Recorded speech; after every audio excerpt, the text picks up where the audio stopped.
2010లో release అయిన 'గల్లివర్స్ travels' అనే ఒక అడ్వెంచర్ మూవీ గురించి మనం ఈరోజు తెలుసుకుందాం. మరి ఇంకెందుకు ఆలస్యం, welcome to my channel. New York సిటీలోని ఒక న్యూస్ పేపర్‌లో గల్లివర్ వర్క్ చేస్తుంటాడు. తనకి ఒకరోజు ఒక కొత్తగా అపాయింట్ అయిన వ్యక్తిని కలిసి తన గురించి గొప్పలు చెప్పడం ప్రారంభిస్తాడు. అలాగే తనకి ఆఫీస్ మొత్తం చూపిస్తూ డార్సీ దగ్గర ఆగిపోతాడు. గల్లివర్ బిహేవియర్ చూసిన అతను డార్సీని ఇష్టపడుతున్నాడని అర్థం చేసుకుంటాడు.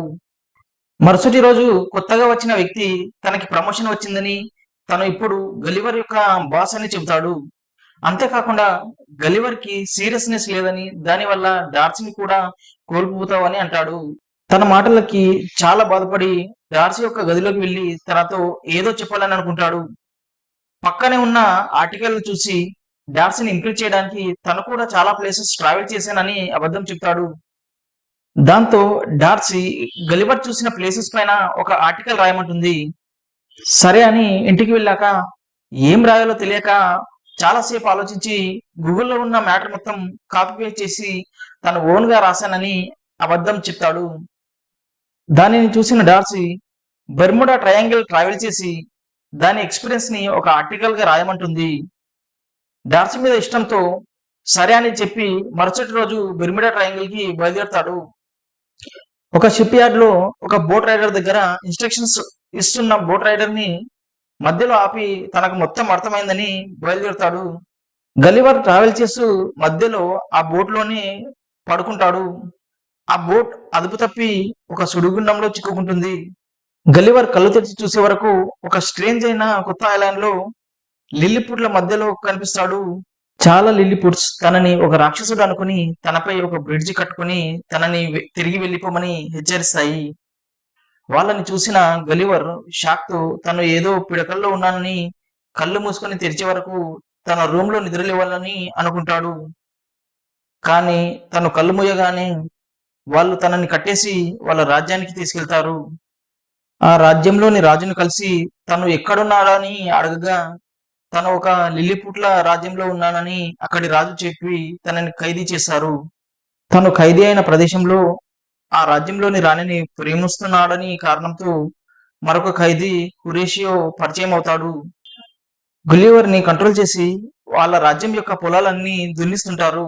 అప్పుడే వాళ్ళ రాజ్యంపైకి బ్లిఫ్యూసియన్స్ అనే శత్రువులు ప్రిన్సెస్ ని కిడ్నాప్ చేయాలనుకుంటారు. గలివర్ హురేషియో సహాయంతో ప్రిన్సెస్ ని మరియు మంటల్లో చిక్కుకున్న వాళ్ళ తండ్రి అయిన రాజుని టాయిలెట్ పోసి కాపాడుతాడు. కాపాడినందుకు తనని ఆ రాజ్యం యొక్క హీరోని చేస్తారు. తన ఫ్రెండ్ అయిన హురేషియోని రిలీజ్ చేయమని డిమాండ్ చేయగా వాళ్ళు సరే అని వదిలేస్తారు. గలివర్ కోసం ఒక రూమ్ ని బిల్డ్ చేసి తనకు కావాల్సిన సేవలన్నీ చేస్తుంటారు. తనని వాళ్ళ రాజ్యానికి ఒక సైన్యాధికారిగా వ్యవహరించమని అడుగుతారు. ఆ రాజ్యం వాళ్ళు తనపై చూపించే ప్రేమ వల్ల తనకు ఇష్టం వచ్చిన అబద్ధాలన్నీ ఆడతాడు. తను మన్హటాస్ ప్రెసిడెంట్ అని అబద్ధం చెబుతాడు. హురేషియోకి తన గర్ల్ ఫ్రెండ్ అయిన ప్రిన్సెస్ ని కలపడంలో గలివర్ సహాయం చేస్తాడు. అదే రోజు నైట్ గలివర్స్ యొక్క షిప్ మరియు కొన్ని వస్తువులు లిల్లీపుట్స్ కి కనిపిస్తాయి. మరియు తనకి దొరికిన తన ఫోన్ లో చాలా వాయిస్ మెయిల్స్ డార్సీ పంపుతుంది. అందులో తనని మోసం చేసావని, నువ్వు ఒక రైటర్ కాదన్న విషయం తెలిసిందని చెబుతుంది. దానికి గలివర్ చాలా బాధపడతాడు.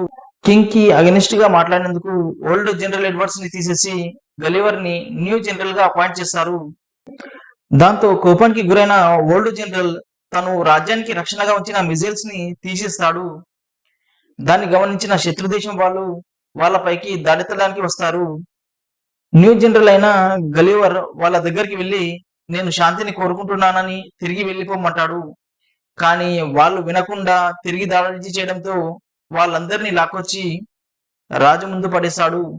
దాంతో గలివర్స్ కి క్రేజ్ మరింత పెరిగిపోతుంది. తనకి రాజ్యం మొత్తం బానిసవుతుంది. తనుండే రాజ్యాన్ని ఒక న్యూయార్క్ నగరంగా గలివర్ తీర్చిదిద్దుతాడు. హురేషియాపై ప్రేమ కారణంగా ప్రిన్సెస్ ఎడ్వర్డ్ ని తన రూమ్ కి రావద్దని వార్నింగ్ ఇస్తుంది. ఇదంతా ఆ గలివర్ వల్లే తనకు విలువ లేకుండా పోయిందని తన శత్రువులతో ఎడ్వర్డ్స్ చేతులు కలుపుతాడు. తన దగ్గర ఒక ప్లాన్ ఉందని, దాంతో ఈ గలివర్ ని తన రాజ్యం నుండి తరిమి కొట్టొచ్చని అంటాడు. తనకి దొరికిన గలివర్ గేమ్ మాన్యువల్ బుక్ ని ఆధారంగా చేసుకుని ఒక రోబోట్ ను తయారు చేసి దాన్ని తను డ్రైవ్ చేస్తాడు. మెటల్ బాడీతో తయారైన రోబోట్ ని ఓడించలేక గలివర్ సరెండర్ అవుతాడు. మరియు ఇప్పటి వరకు తను చెప్పినవన్నీ అబద్ధాలని రాజ్యంలో ఒప్పుకుంటాడు. ఆ రాజ్యాన్ని, రాజుని, ప్రిన్సెస్ ని శత్రువులు స్వాధీనం చేసుకుంటారు. గలివర్ ని కట్టేసి మరొక ఎవ్వరూ వెళ్ళని ఐలాండ్ లో వదిలిపెడతారు. అదే రోజు లిలీపుట్ రాజ్యంలో జనరల్ ఎడ్వర్డ్ కి గలివర్ ని వెతుక్కుంటూ వచ్చిన డార్సీ కనబడుతుంది. ఆమెని గమనించిన హొరేషియో డార్సీ వచ్చిన విషయం గలివర్ కి చెప్పాలని తనని వెతుక్కుంటూ ఆ ఐలాండ్ కి వెడతాడు. కొత్త ఐలాండ్ లో గలివర్ ఒక పాపకి లిలీపుట్లా మారతాడు. తనని ఒక చిన్న ఆట బొమ్మలా భావించి డ్రెస్ చేయడం, పాలు తాపడం లాంటివి ఆ అమ్మాయి చేస్తుంది. దాంతో అక్కడి నుండి ఎలా తప్పించుకోవాలో గలివర్ కి అర్థం కాదు. అప్పుడే తనని వెతుక్కుంటూ వచ్చిన హొరేషియో డార్సీ తనని వెతుక్కుంటూ వచ్చిందని, తనని గ్లిఫోన్షియన్స్ బంధించారని చెబుతాడు. ఆ విషయం తెలుసుకున్న గలివర్ అక్కడే ఉన్న ఒక చనిపోయిన పైలట్ యొక్క పారాషూట్ ని తీసుకొని ఇద్దరు బయలుదేరుతారు. డార్సీని కలిసి జరిగిన సంఘటనలన్నింటిని గురించి చెబుతాడు. గలివర్ చెప్పిన విషయాలన్నీ డార్సీ నమ్మి తన మీదున్న ప్రేమను కూడా యాక్సెప్ట్ చేస్తుంది. గలివర్ లిలిపుట్స్ తన గుండెల్లో నిలిచిపోయారని, వాళ్ళకి వాళ్ళ రాజ్యాన్ని ఇప్పించి అక్కడి నుండి మనం వెళ్ళిపోదామంటాడు. అక్కడ ఉన్న రాజు రాణిని రిలీజ్ చేస్తాడు. మళ్ళీ ద్వంద్వ యుద్ధం ప్రకటించి ఇందులో నువ్వు ఓడిపోతే వాళ్ళ రాజ్యాన్ని వారికి ఇవ్వాలని ఒప్పందం కుదుర్చుకొని రోబోతో యుద్ధానికి సిద్ధమవుతాడు. గలివర్ ఊహించినట్లుగా ఎడ్వర్డ్ ఆ రోబోని డెవలప్ చేసిన విధంగా గలివర్ కి ఎలక్ట్రికల్ షాక్ తో ఇబ్బంది పెడతాడు. దాన్ని చూసిన హొరేషియో గలివర్ ని కాపాడాలని ఆ రోబోలోకి వెళ్లి ఆ ఎలక్ట్రికల్ వైర్ ని తొలగించి గలివర్ కి సైగ చేశాడు. దాంతో అక్కడే ఉన్న ఒక స్టాచ్యూని తీసుకొని రోబో పైకి దాడి చేయడంతో అది కింద పడి ఓడిపోతుంది. ఇకపై ఎవరు యుద్ధం చేసుకోవద్దని, అందరూ కలిసి ఉండాలని ఒక పాట రూపంలో గలివర్ చెబుతాడు.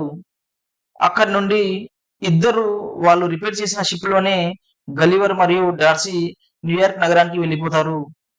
వాళ్ళ యొక్క ఆఫీసులో వారిద్దరూ వాళ్ళ ఎక్స్పీరియన్స్ ని గుర్తు తెచ్చుకొని హ్యాపీగా ఉంటారు. దాంతో ఈ మూవీ ముగుస్తుంది. గైస్, మీకు గనుక నా ఎక్స్ప్లెనేషన్ నచ్చినట్టయితే ఈ వీడియో లైక్ చేయండి, నా ఛానల్ని సబ్స్క్రైబ్ చేసుకోండి. మళ్ళీ మరొక మూవీతో మళ్ళీ కలుద్దాం. ఇక సెలవు.